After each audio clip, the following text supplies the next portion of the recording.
Sir exam में सिर्फ और सिर्फ 4 मंथ बचे हैं और मेरे को ये कॉन्फिडेंस नहीं आ पा रहा है कि अपकमिंग अटेम्प्ट में क्लियर कर भी पाऊंगा कि नहीं कर पाऊंगा। वो 150 नंबर भी कैसे आ पाएंगे सर? एडवांस अकाउंट्स और टैक्सेशन जैसे वास्ट सब्जेक्ट को मैं कैसे कर पाऊंगा, कैसे उसमें नंबर लेके आ पाऊंगा? तो बच्चों इसी वजह से मैं आज की वीडियो में आपके साथ डिस्कस करने वाला हूं how to target 150 plus in CA inter group 1। तो सबसे पहले ये 150 नंबर का टारगेट कैसे अचीव करा जाए इस पर बात करते हैं। फटाफट से वीडियो को लाइक कर दीजिए और शेयर कर दीजिए अपने दोस्तों के साथ जो भी अपकमिंग अटेम्प्ट देने वाले हैं।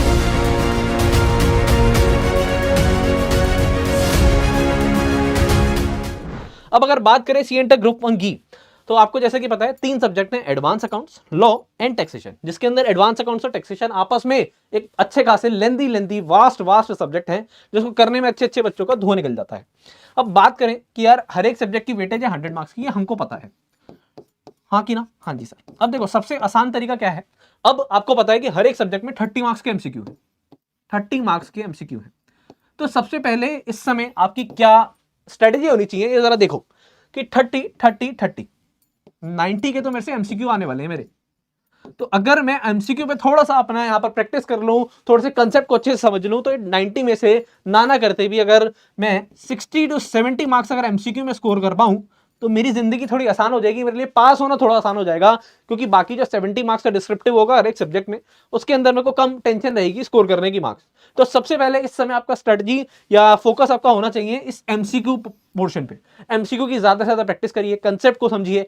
आईसीए ने जितने भी एमसीक्यू दे रखे हैं अपनी वेबसाइट पे वो सारे के सारे एक बार खुद से ट्राई करिए, क्योंकि वहां से क्वेश्चन आने के चांसेस थोड़े से ज्यादा रहेंगे। तो सबसे पहला फोकस आपका इस समय रहना चाहिए एमसीक्यू प्रैक्टिस पे। एमसीक्यू की जितनी ज्यादा हो सके प्रैक्टिस करिए। हमारी वेबसाइट पे भी एमसीक्यूज आपके पास रहेंगे, जिन्होंने भी हमारा कोर्स ले रखा है, चाहे वो परफेक्ट प्रैक्टिस ले रखी हो, परफेक्ट रिवीजन ले रही हो।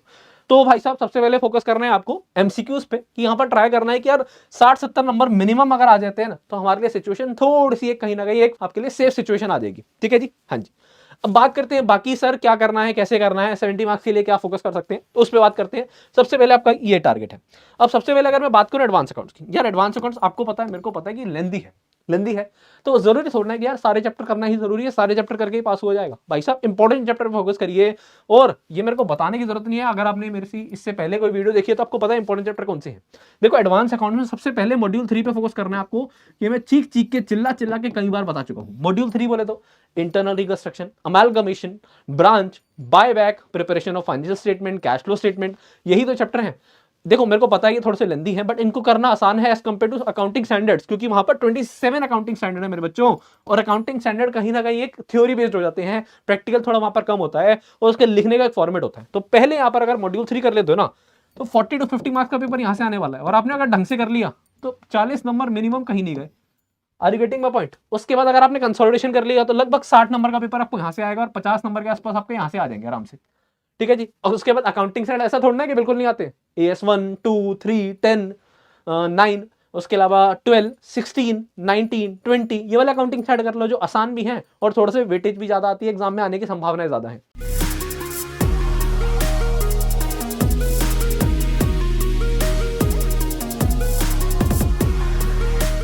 ठीक है जी, मैं बता देता हूं 1, 2, 3, 10, 12, 16, 19, 20, 26, एटलीस्ट ये वाले अकाउंटिंग सेट कर लेना। देखो बहुत कम बताए हैं और बहुत आसान बताए हैं, तो ये वाले अकाउंटिंग सेट कर लो। सबसे पहले फोकस करिए इंपॉर्टेंट चैप्टर पे। और देखो अब जब इंपॉर्टेंट चैप्टर पे फोकस कर रहे होते हो ना तो उसके अंदर ऐसा मत करना कि कुछ कर रहे हो कुछ नहीं कर रहे हो, उसको बहुत अच्छे तरीके से करने की जरूरत है, बहुत अच्छे तरीके से। यानी कि सबसे पहले उसका कंसेप्ट समझना है, उसके बाद क्वेश्चन प्रैक्टिस कर रहे हैं, और उसके बाद टेस्ट देना है।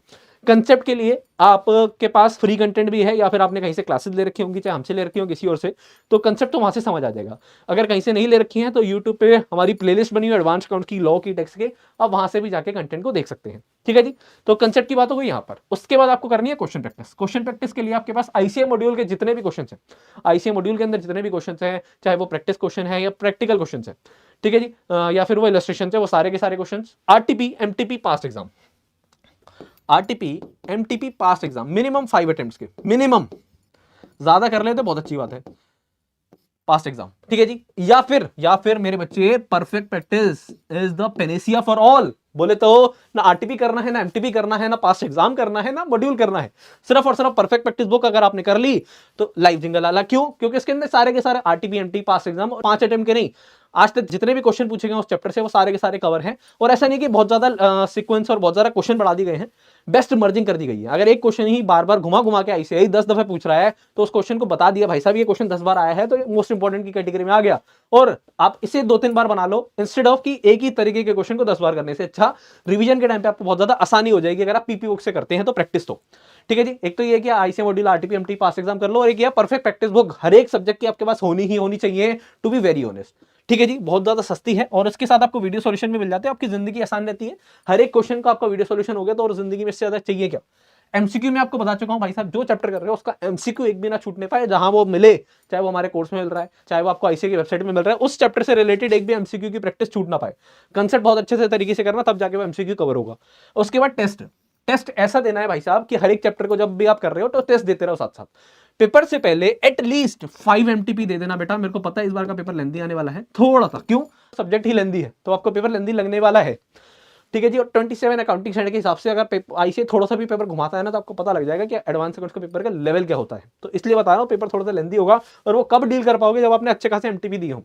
तो एमटीपी जरूर देना जिसे आप चेक कराएं एक्सपर्ट फैकल्टी से, ऐसा ना हो कि खुद दिया खुद चेक कर लिया। तो टेस्ट जरूर देना है जिसको चेक कराना है। आपको हमारे कोर्स के अंदर भी वैसे चैप्टर वाइज टेस्ट मिलते हैं। ठीक है जी, अगर कोर्स है तो आपको कोई टेंशन की बात है ही नहीं, या फिर जहां से भी कोर्स रखा वहां पर टेस्ट जरूर अटेम्प्ट करना। कई बार टीचर आपको बोल रहे होते हैं बट आप मानते नहीं हो, तो टेस्ट देना बहुत ज्यादा जरूरी है। उसके बाद आती है रिवीजन। अपने नोट से रिवीजन करिए या फिर परफेक्ट रिवीजन बुक, जो आपको पता है इंडिया बेस्ट सेलिंग बुक है। परफेक्ट रिवीजन बुक के अंदर आपके सारे के सारे रिवीजन नोट्स हो जाते हैं, जिसकी रिकॉर्डिंग्स भी अवेलेबल है। Important question, unique question, master question मिल जाते हैं। पीपी के अंदर सारे के सारा पूरा क्वेश्चन बैंक मिल जाता है जिसकी वीडियो सॉल्यूशन अवेलेबल है। तो अगर आप ये किसी भी सब्जेक्ट में दिक्कत आ रही है, और बाकी मैं तो कहता हूँ सब सब्जेक्ट का आपके पास पीपीपीआर तो होना ही चाहिए। बेस्ट स्टडी मटेरियल है, क्योंकि आप जो कंटेंट है, जो कंसेप्ट है, वो तो आप कहीं से भी पढ़ रहे हो। तो एक कॉम्बो ले लोगे, जिस भी सब्जेक्ट में दिक्कत आ रही है और हर एक का ले लोगे तो सुभान अल्लाह माशाल्लाह बढ़िया हो जाएगा एकदम। तो इस तरीके से करोगे तो कोई दिक्कत नहीं है, क्योंकि सबसे ज्यादा इंपॉर्टेंट क्या है यार, क्वेश्चन प्रैक्टिस, उसके अलावा टेस्ट और उसके अलावा रिवीजन। भाई साहब क्वेश्चन प्रैक्टिस और रिवीजन आपको यहीं से मिल रही है तो उससे ज्यादा फायदे का सौदा क्या हो सकता है। ठीक है जी, तो एडवांस अकाउंट्स को अगर आप ऐसे करोगे तभी हो पाएगा, अदरवाइज दिक्कत परेशानी हो सकती है। उसके बाद अगर मैं बात करूं लॉ की, भाई साहब लॉ अब बच्चों को थोड़ा आसान लगने लगा है क्योंकि एडवांस अकाउंट्स और टैक्सेशन टफ है।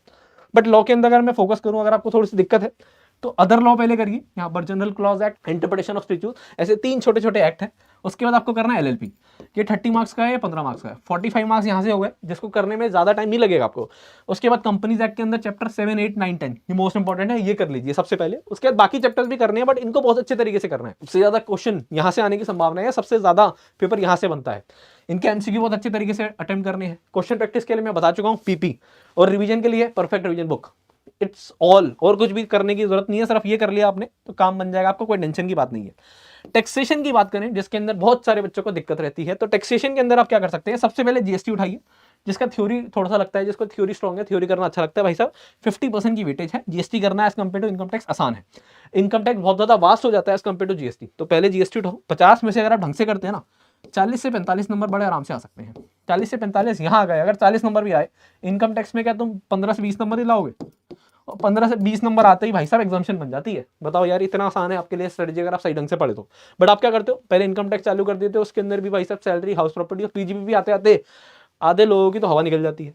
तो पहले जीएसटी करो भाई साहब, आपको कॉन्फिडेंस रहेगा यार 40-45 नंबर यहाँ पर आ जाएंगे। उसके बाद देखो 5 हेड्स और अदर जो आपके चैप्टर्स हैं, इन दोनों की वेटेज 20 से 25, मतलब यहाँ पर 20 to 25 मार्क्स के ये आते हैं और 20 to 25 मार्क्स के ये आते हैं।